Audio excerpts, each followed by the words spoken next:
It all started about 5 years ago in '02 or '01. Well, maybe a little bit before that. We lost our air applicator, helicopter applicator, a good friend, and we had to go to ground rigs, or could see that was what was coming.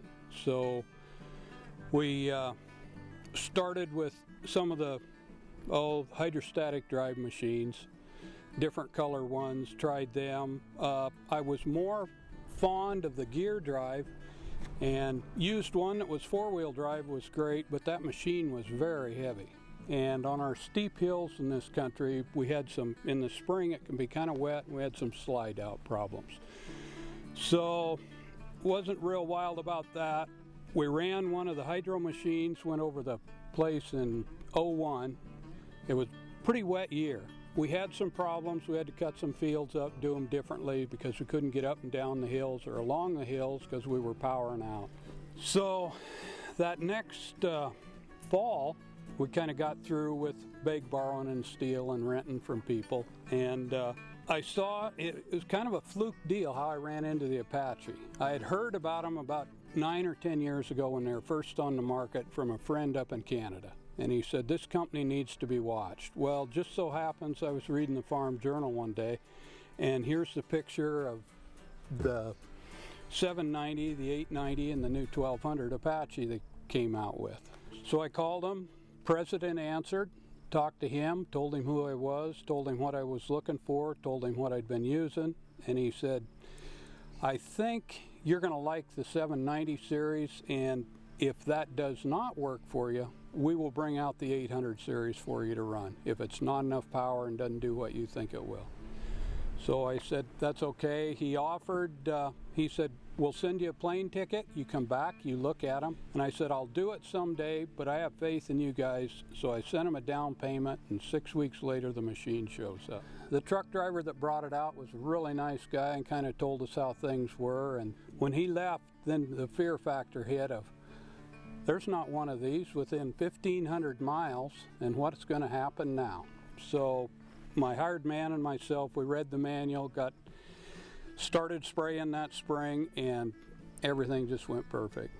We had a few little technical problems, mainly wiring problems and a spot or two. We just called the techs, Kevin back at the factory. He went through it right there, where to look, what to look for, where everything was. We had it going in 15 minutes. And we haven't had much problem other than that. They have been great about updates. They've had machines that have had problems, probably some with a lot more hours than ours, you know, stress fractures, things like that. They've sent out 2 or 3 frame and steering and radiator updates for support stuff, all sent out, and they give you a sheet if put your hours down, send it back, they'll pay for our time. So they've just been wonderful to work with. There is nowhere on this 2,500 acres we can't go.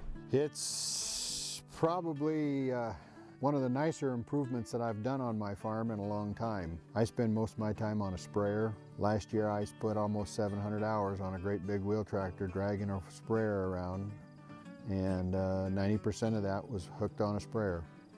Very little of it was field work, and this is a big improvement.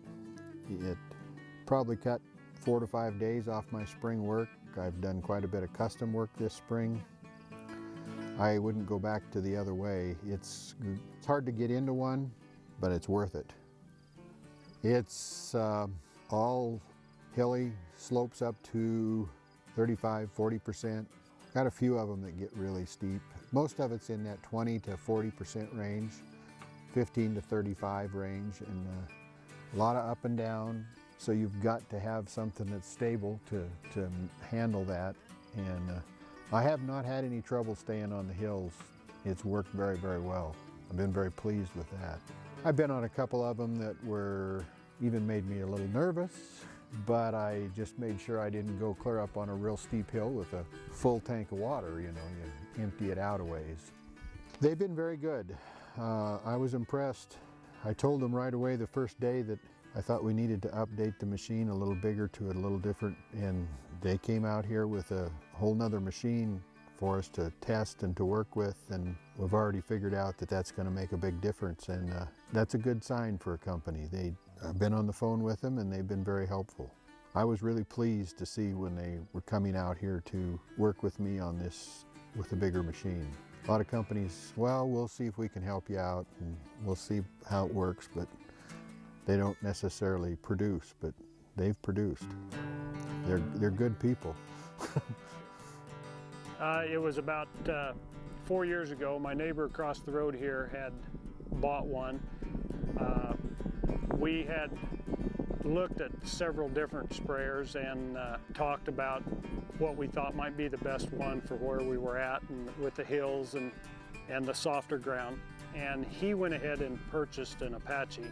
And I watched him run it for about 4 years and was pretty impressed with what it would do and where it would go. So when I got ready to move up and get out of a pull sprayer, which is what I had, the Apache looked to me to be the logical way to go because he had had so much luck with it.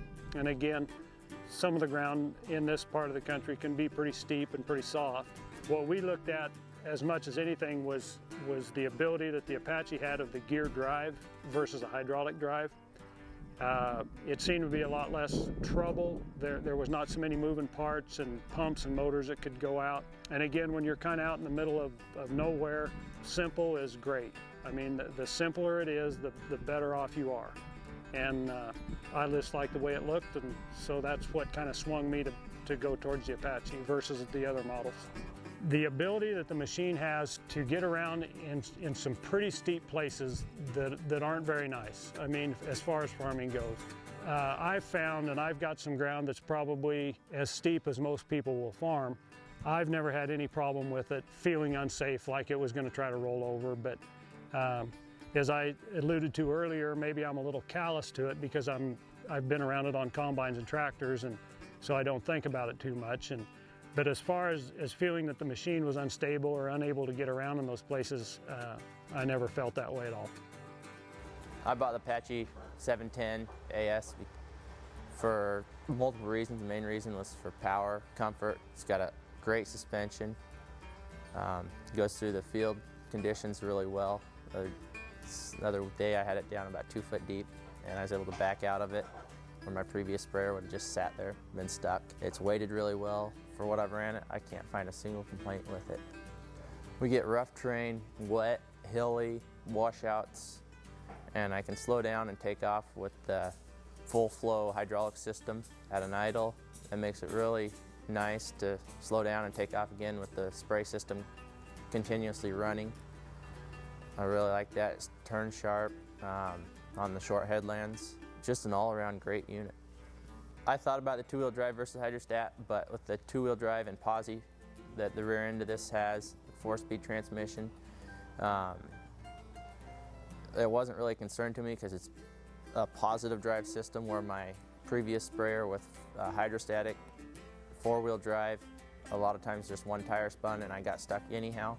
And I feel that this goes a lot farther. And the suspension also helps, the walking of the axles up and down. It's easy to haul. It's actually more stable on my trailer than my previous sprayer because it's wider. Just all around, a lot of engineering and thought went into creating a great machine that's customer friendly. I haven't had any service problems. It's been maintenance free. I've really enjoyed running this machine. At the end of the day when I get out, I'm not beat up. And just know I can hit the key and go, just a great feeling.